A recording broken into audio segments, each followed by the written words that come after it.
Скандальні антипрезидентські білборди знімуть, а авторів оштрафують. Банери виконані в стилістиці політичної реклами президента Петра Порошенка з написом «Кінець» сьогодні можна було спостерігати в кількох областях України. У МВС кажуть, вони незаконні. В поліції вже відкрили адміністративні провадження проти несумлінних рекламодавців. Банери вже почали прибирати. На цих білбордах не встановлено вихідних даних. І, звичайно, що ми зараз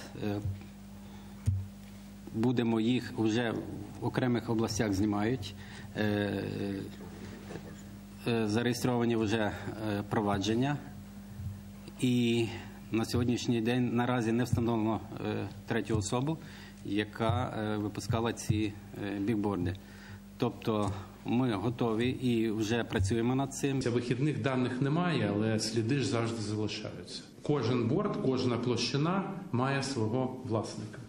Він повинен містити інформацію про назву компанії, якій належить цей борд. І назва цієї компанії, як мене поінформували наші фахівці з питань реклами, «Довіра Аутдор». Мені допоміг в цьому питанні розібратися теж, в принципі, одним кліком сайт «Цензор». У них є розділ «Бізнес-цензор», який ще минулого року опублікував таку статтю «Хто за щитами? Владельці оператора наружної реклами».